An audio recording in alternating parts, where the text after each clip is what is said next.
have any hope of finding alien life, we have to know what to look for.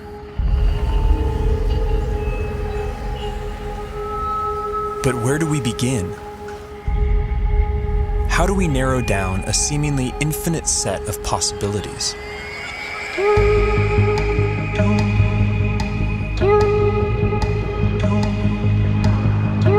There's one thing we know for sure. Nature will have to play by her own rules.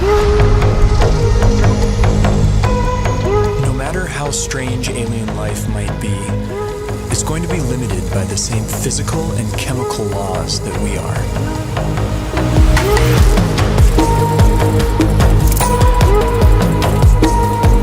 On top of this, each alien environment will further limit what kinds of life forms can evolve there.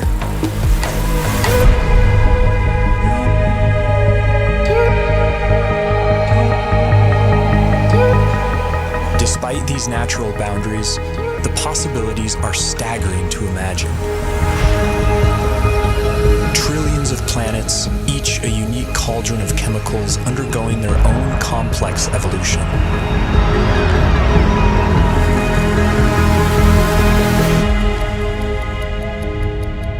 To guide our thinking, this museum of alien life will be divided into two exhibits.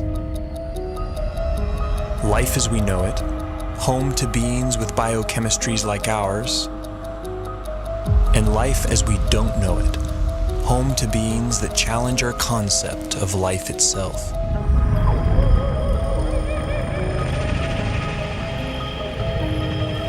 Before we venture too far into the unknown, we have to ask ourselves, what if alien life is more like us than we think?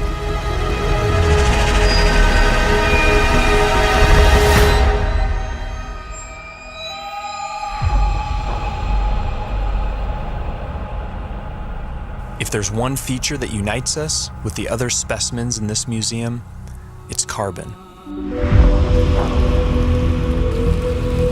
Carbon is ubiquitous. It's one of the most common elements in the universe, and it's very good at forming large, stable molecules. Carbon has the rare ability to form four-way bonds with other elements and to bind to itself in long, stable chains, enabling the formation of huge, complex molecules.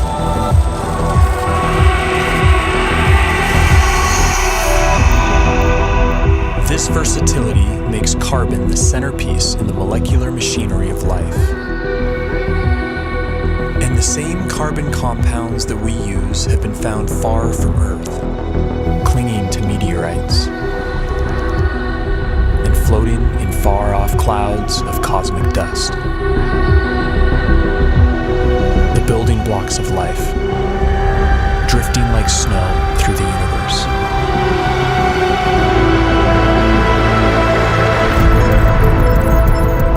And if alien life has selected other carbon compounds for their biochemistry, they will have plenty to choose from.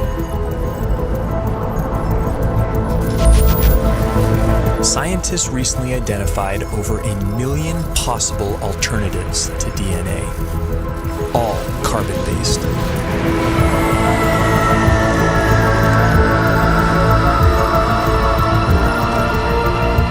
If we ever discover other carbon-based life forms, we would be fundamentally related.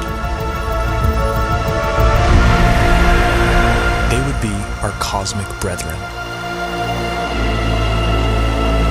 But would they look anything like us? If they hail from Earth-like planets, we could share even more in common than just our biochemistry. What would life be like on other planets if it has evolved? Would it be like the world today here on Earth? Or would it be completely different? There are those who argue that from the argument of convergent evolution, if conditions on other planets are similar to here, then we would see very similar life forms. Animal and plant-like organisms that look very familiar.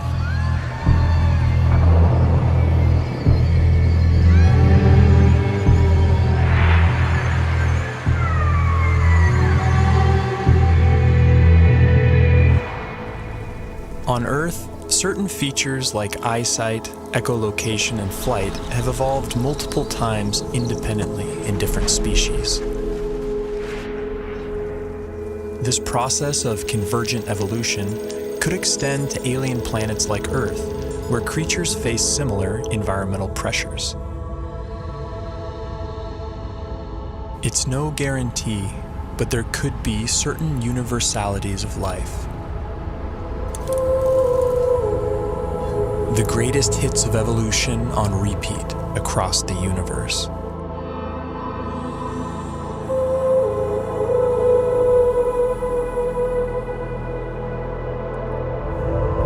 Each feature would be attuned to its local environment. Dimly lit planets would produce huge eyes to suck in extra light, like nocturnal mammals. Some people have gone so far as to say that human-type organisms, humanoids, will occur on other planets.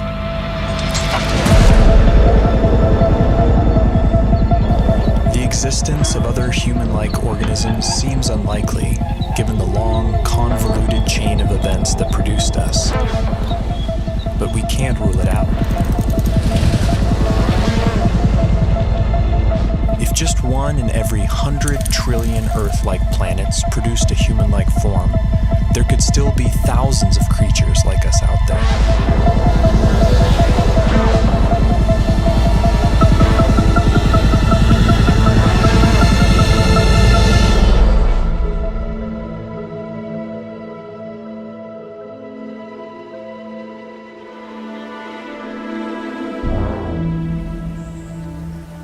Convergent evolution is also rampant in plant life, and C4 photosynthesis has arisen independently over 40 times. Would alien plants look like ours or something else entirely?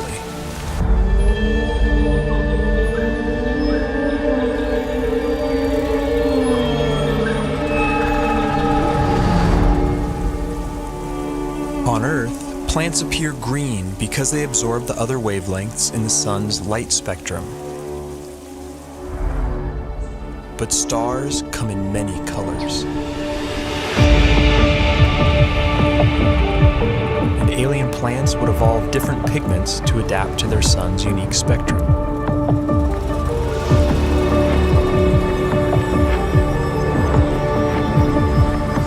Plants feeding off hotter stars could appear redder by absorbing their energy-rich bluer light.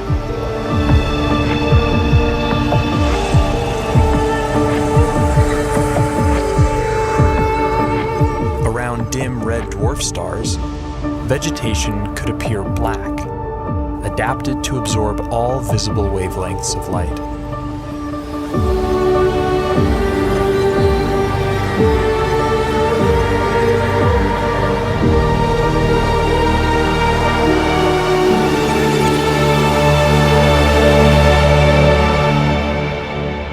Earth itself may have once appeared purple due to a pigment called retinol that was an early precursor to chlorophyll. Some think that retinol's molecular simplicity could make it a more universal pigment. If so, we may find that purple is life's favorite color.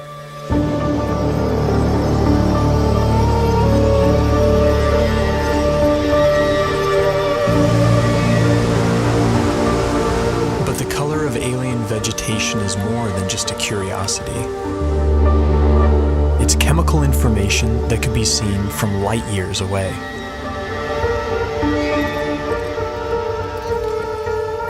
Earth plants leave a signature bump in the light reflected off our planet. Finding a similar signal from another world could point the way to alien vegetation.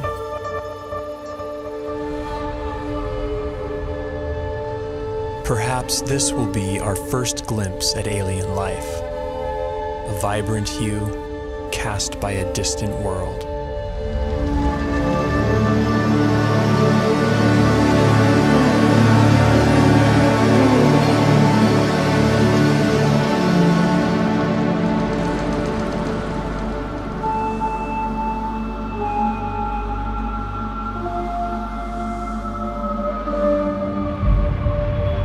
What happens when you change the day length of a planet? What happens when you change the tilt of a planet? What happens when you change the shape of the orbit? What happens when you change the gravity of a planet? Planets with long elliptical orbits would see drastic seasons. There could be worlds that appear dead for thousands of years, then suddenly spring to life.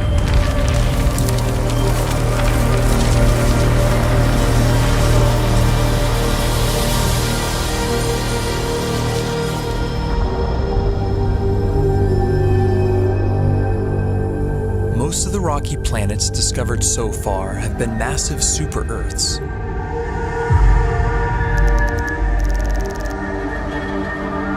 How would life evolve on these worlds? In the seas, gravity may not matter much at all.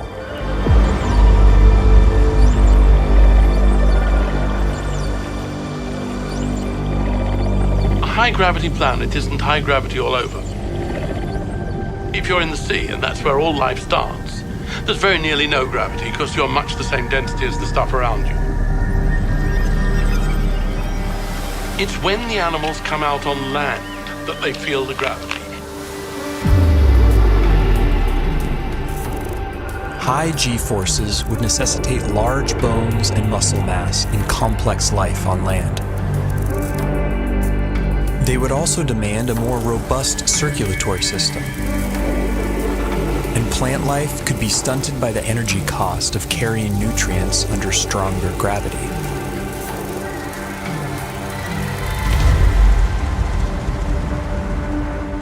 Low-gravity planets would more easily lose their atmospheres to space and lack a magnetic field to protect from cosmic rays.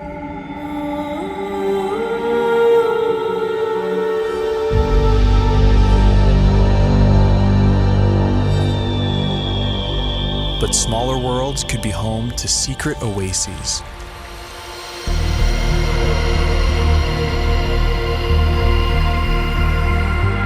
Huge cave systems that provide hideouts for life.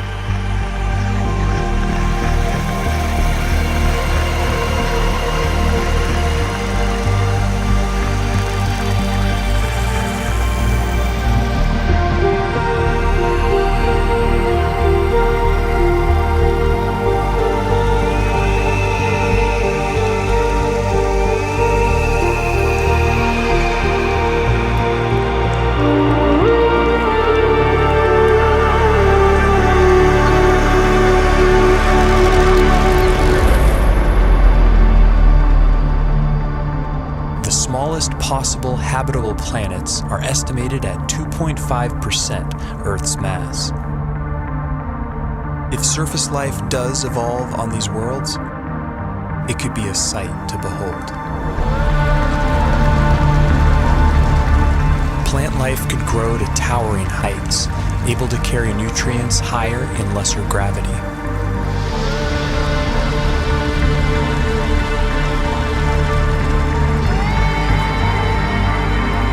Without the need for bulky skeletons and muscle mass, animals could have body types that boggle the mind.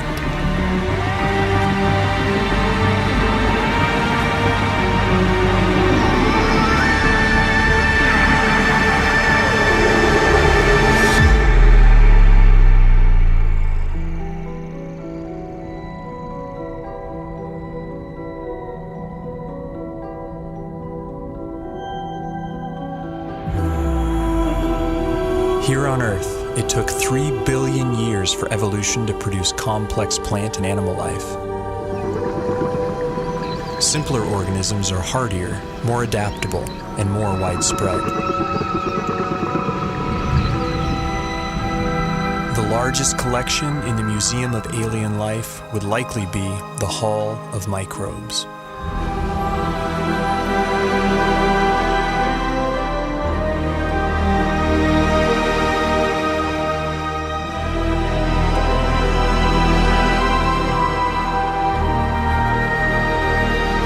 Yet finding even the tiniest alien microbe would be a profound discovery.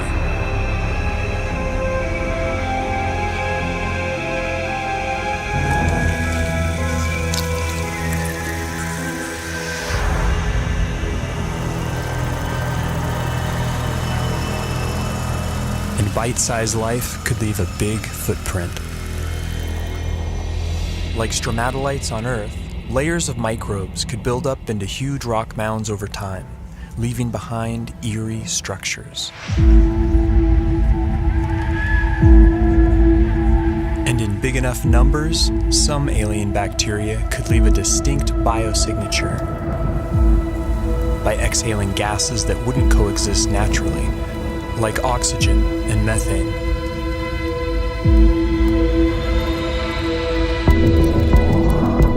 There's ways to make oxygen without life, there's ways to make methane without life, but to have them in the atmosphere together is almost impossible unless you've got biology making those gases at the surface. And it would have an imprint on the planet's spectrum of colors. Next-generation space telescopes could find a signal like this on a world not far from home. The closest Sun-like star with an Earth-like exoplanet in the habitable zone is probably only 20 light-years away and can be seen with the naked eye.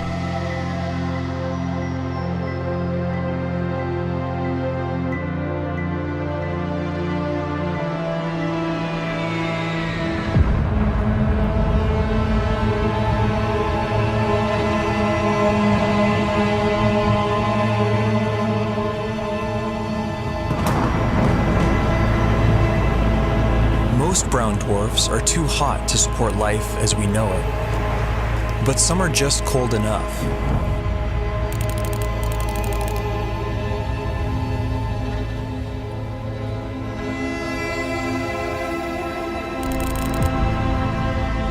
All the prime elements for life have been detected inside their atmospheres.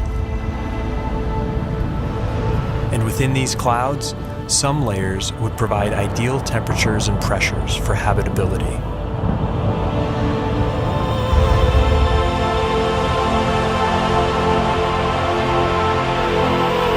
There could be photosynthetic plankton in these skies, kept aloft by churning upwinds.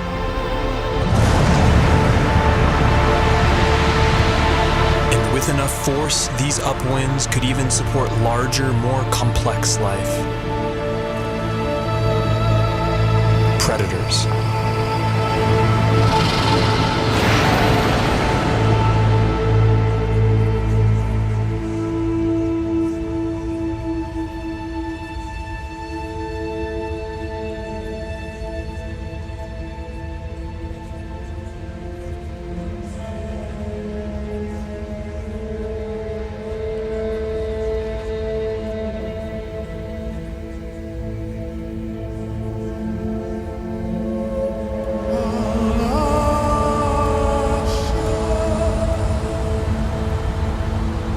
This raises a crucial question. What if we've been looking in all the wrong places? What if nature has other ideas?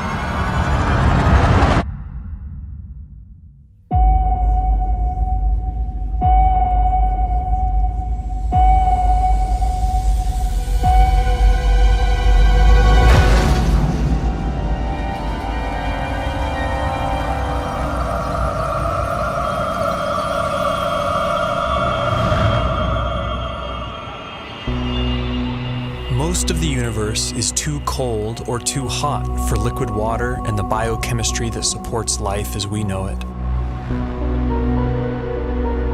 But in case our biases are misleading, we have to cast a wide net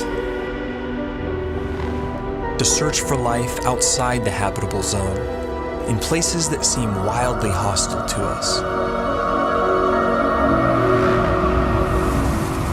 Exotic environments will demand exotic biochemistries, and while no element can match carbon's versatility, one contender is a frontrunner.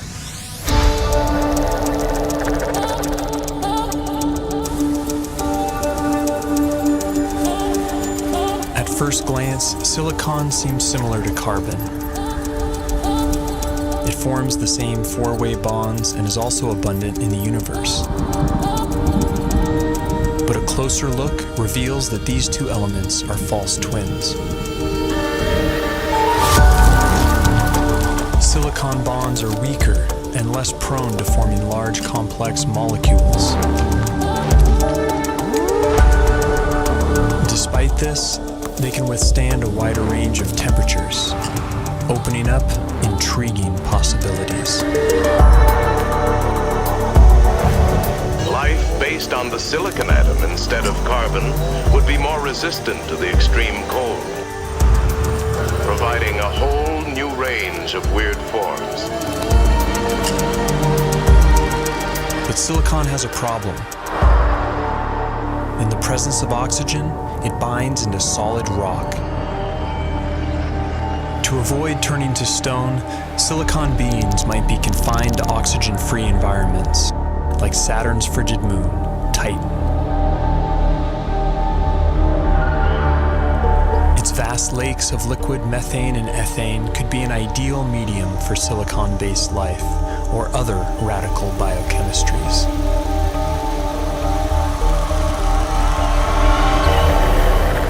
Without ample sunlight, beings on worlds like Titan would likely be chemosynthetic, deriving their energy by breaking down rocks.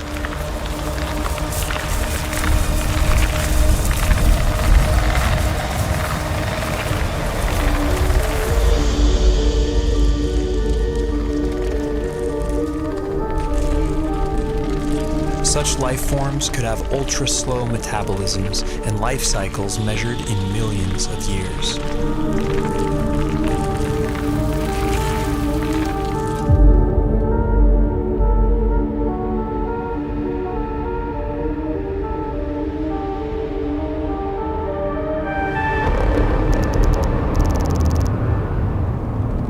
High temperatures, typically rigid silicon-oxygen bonds become more flexible and reactive, triggering more dynamic chemistry.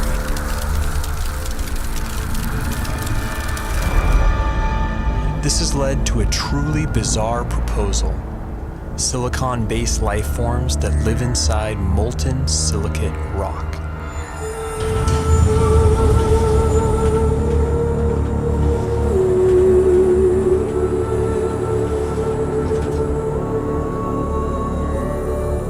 In theory, these forms could even exist deep beneath the Earth inside magma chambers as part of a shadow biosphere. If so, then the aliens are right under our noses. Other shadow biospheres have been proposed, forms of life living alongside us that we don't even know are here, including tiny RNA-based life small enough to go undetected by existing instruments.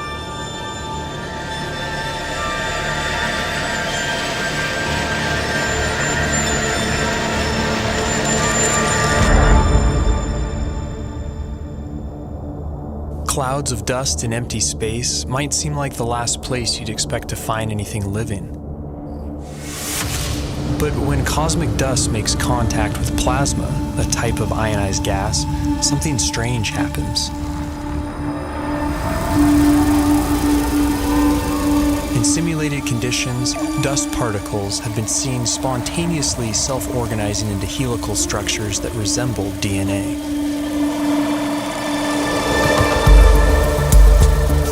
These plasma crystals even begin to exhibit lifelike behavior, replicating, evolving into more stable forms, and passing on information.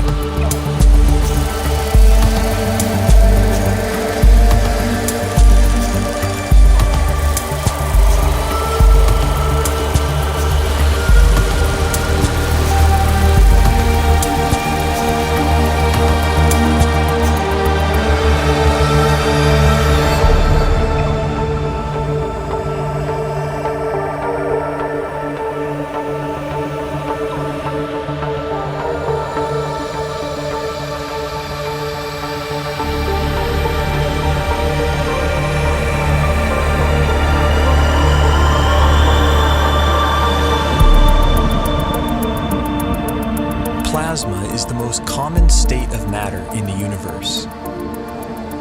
If complex evolving plasma crystals really exist, and if they can be considered life, they could be its most common form.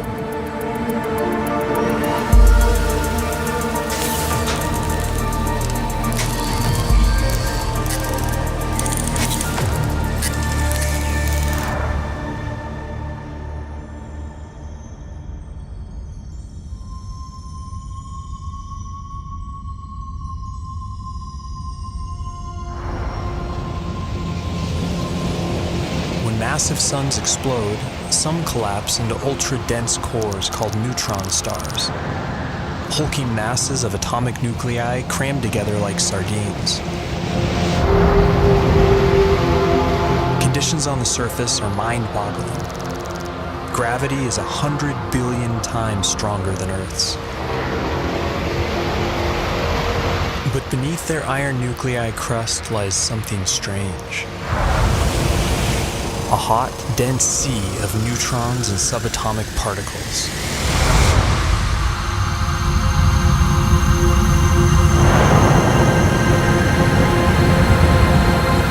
Stripped of their electron shells, these nuclei would obey entirely different laws of chemistry, based not on the electromagnetic force, but the strong nuclear force which binds nuclei together. In theory, these particles could link up to form larger macronuclei, which could then combine into even bigger supernuclei.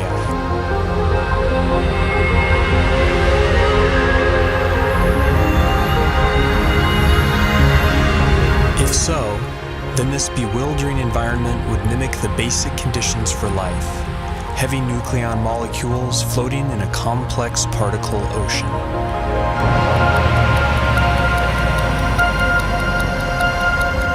Some scientists have proposed the unimaginable: exotic life forms drifting through the strange particle sea, living, evolving, and dying on incomprehensibly fast timescales.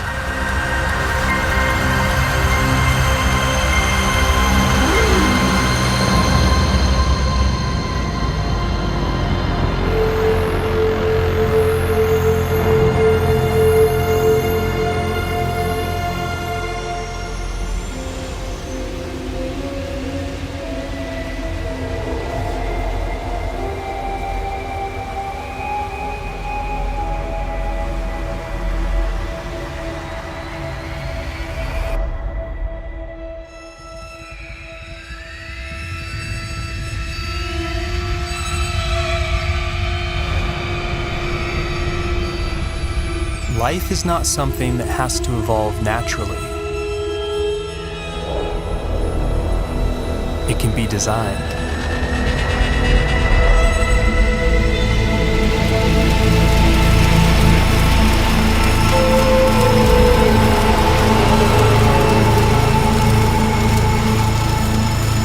And once intelligence is introduced into the evolutionary process, a Pandora's box is opened.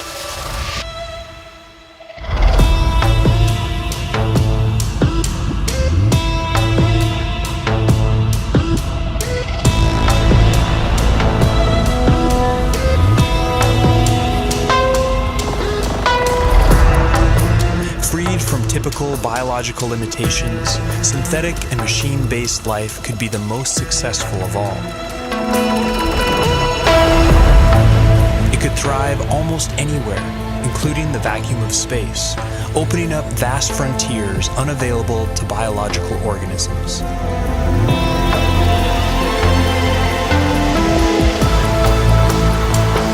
And compared to the glacial pace of natural selection, technological evolution allows exponentially faster growth, adaptability, and resilience.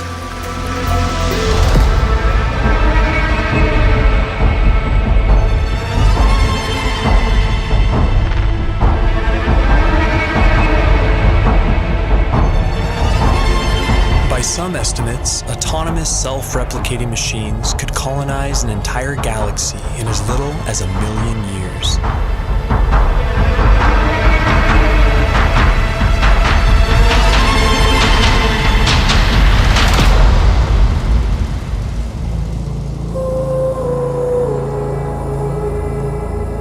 Can't predict how hyper-intelligent life would organize itself.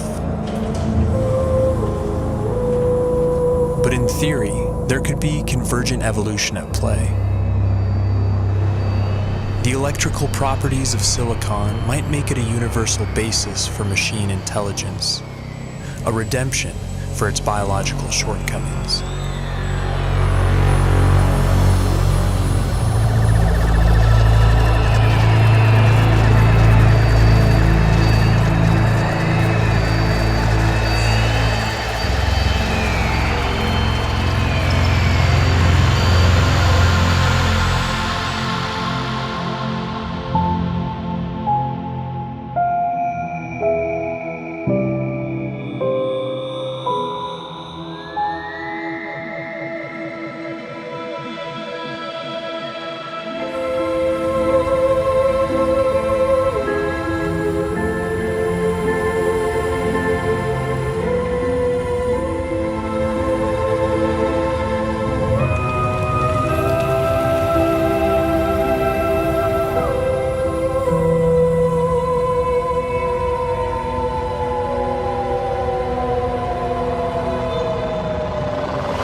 diverse ages, perhaps machine intelligence will come to dominate, and naturally occurring biological life will be viewed as a quaint starting point.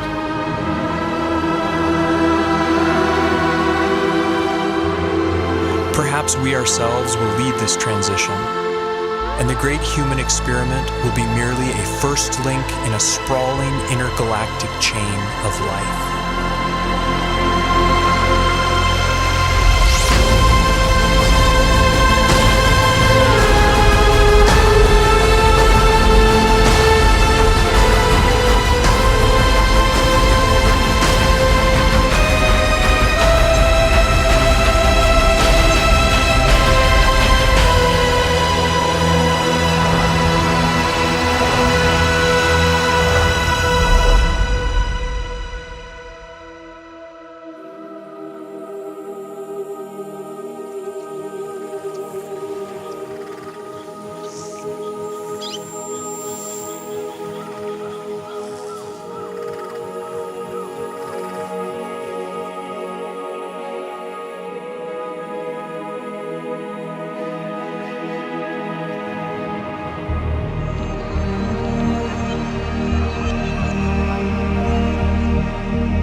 Isley has said that one does not meet oneself until one catches the reflection from an eye other than human.